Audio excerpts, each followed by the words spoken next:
Assalamualaikum warahmatullahi wabarakatuh. Perkenalkan, nama saya Putri Cahyani dengan NIM C1A024025.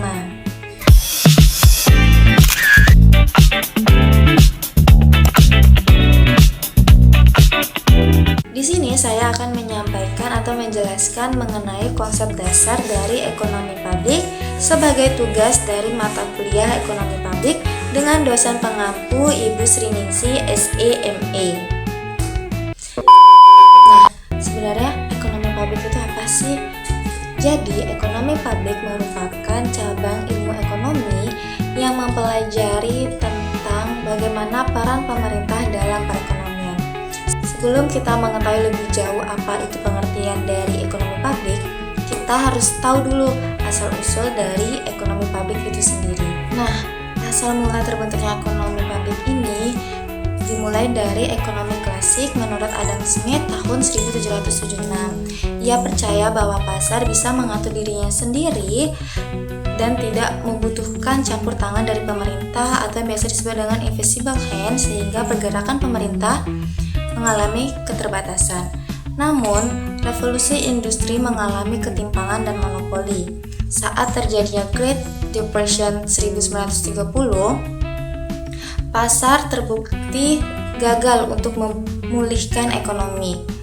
Karena itu, John Maynard Keynes menekankan perlu adanya intervensi dari pemerintah melalui kebijakan fiskal. Kemudian, Richard Musgrave 1959 merumuskan 3 fungsi atau 3 peran pemerintah melalui alokasi, distribusi, dan juga stabilisasi.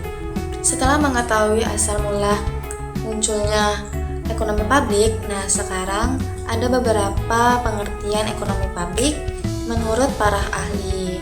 Yang pertama itu menurut M. Suparmoko, ia berpendapat bahwa ilmu ekonomi menganalisis kebijakan pemerintah dalam pengeluaran atau penerimaan negara serta pengaruhnya dalam perekonomian, yaitu misalnya pada APBD, APBN.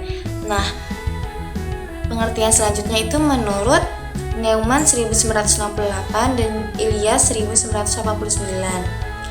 Mereka berpendapat bahwa ekonomi publik sebagai analisis peranan pemerintah dalam perekonomian dan dampak kebijakan fiskal terhadap perekonomian secara keseluruhan.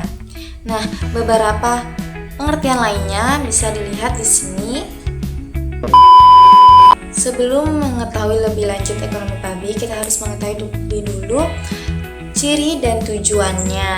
Nah, ciri dari ekonomi publik ini yaitu tentunya adanya keterlibatan peran pemerintah dalam kegiatan ekonomi. Yang kedua itu mengatur barang publik baik dari pendidikan, kesehatan, jalan, dan lain sebagainya. Yang ketiga itu menggunakan kebijakan fiskal seperti pajak dan belanja negara. Yang keempat itu bertujuan pada kepentingan umum, bukan pada kepentingan pribadi. Dan kelima itu mengatasi kegagalan pasar. Nah, tujuan dari ekonomi publik ini adalah untuk mengalokasikan sumber daya secara efektif dan efisien, mencapai keadilan, kesetaraan, dan juga kesejahteraan. Yang ketiga, menjaga stabilisasi ekonomi. Yang keempat, mencapai kondisi ekonomi employment. Sebelum menjelaskan lebih jauh apa itu peran pemerintah, sebenarnya pemerintah itu apa sih? Pemerintah itu merupakan pihak yang menjalankan kekuasaan suatu negara untuk mengatur dan melayani masyarakat dengan tujuan mencapai kesejahteraan masyarakat. Tadi kita telah menyinggung mengenai peran-peran pemerintah. Yang paling utama kita sebutkan tadi ada 3 peran pemerintah yang sudah disebutkan sama Richard Musgrave, yaitu adanya alokasi sumber daya. Nah, peran pemerintah di alokasi sumber daya ini adalah memastikan sumber daya yang ada di suatu negara itu dapat digunakan dan dimanfaatkan secara efektif dan efisien untuk seluruh masyarakat yang ada di negara tersebut. Nah, peran yang kedua itu ada di distribusi pendapatan. Ini peran pemerintah di sini adalah memastikan pendapatan terdistribusi dengan merata tanpa adanya ketimpangan antara masyarakat yang memiliki kekayaan dan masyarakat yang tidak memiliki kekayaan. Contohnya bisa melalui pajak progresif. Pemerintah melakukan pajak sesuai dengan pendapatan masyarakat. Tapi bila pendapatannya tinggi, maka pajak yang diambil pun ikut tinggi. Tapi begitupun sebaliknya, sehingga penarikan pajak, pengambilan pajak bisa terdistribusi dengan merata tanpa adanya ketidakadilan ataupun ketimpangan. Nah, yang ketiga itu peran pemerintah dalam stabilisasi ekonomi, yaitu peran atau usaha pemerintah untuk menjaga kondisi ekonomi tetap stabil, tidak terlalu naik ataupun terlalu turun. Bisa melalui inflasi, pengangguran, dan juga pertumbuhan ekonomi. Agar ekonomi tidak kacau, kegiatan ekonomi bisa berjalan dengan lancar. Kenapa pemerintah sangat diperlukan perannya dalam ekonomi publik ini? Karena pasar tidak selalu berjalan secara efisien dan efektif. Pasar seringkali mengalami kegagalan pasar atau market failure. Nah, banyak sekali bentuk-bentuk dari kegagalan pasar. Salah satunya itu barang publik. Barang publik ini barang yang digunakan secara umum oleh masyarakat. Kenapa perlu peran pemerintah? Karena barang publik ini biasanya tidak menguntungkan, karena tujuan utamanya adalah untuk mensejahterakan dan melayani masyarakat, sehingga pihak swasta ataupun pasar jarang ingin menyediakannya karena tidak mendapatkan keuntungan, sehingga perlulah campur tangan dari pemerintah untuk menyediakannya. Bentuk kegagalan pasar yang kedua itu ada eksternalitas.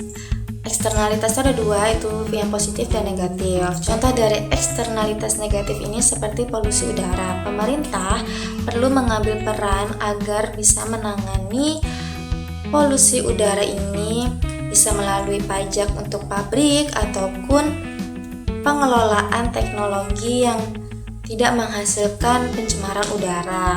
Bentuk kegagalan lainnya itu seperti monopoli, ketimpangan pendapatan, informasi yang tidak sesuai. Nah, disinilah peran pemerintah sangat dibutuhkan. Pemerintah perlu menilai apakah suatu kebijakan yang diambilnya itu layak digunakan, efektif, dan memberikan manfaat yang besar. Nah, terdapat alat analisis yang bisa digunakan oleh pemerintah atau biasa digunakan oleh pemerintah, yaitu cost benefit analysis. Nah, cara ini untuk melihat layak atau tidaknya suatu kebijakan itu diambil dengan cara membandingkan antara biaya dan manfaat yang dihasilkan. Apabila biaya yang dikeluarkan atau biaya yang digunakan itu lebih besar dari manfaat yang dihasilkan, maka kebijakan tersebut tidak layak digunakan. Tapi jika manfaat yang diberikan itu lebih besar dibanding dengan biaya dalam kebijakan tersebut, maka kebijakan tersebut bisa digunakan ataupun layak dilakukan oleh pemerintah. Itulah penjelasan mengenai konsep dasar dari ekonomi publik. Saya mengucapkan permohonan maaf apabila terdapat kesalahan informasi ataupun kesalahan perkataan yang saya ucapkan.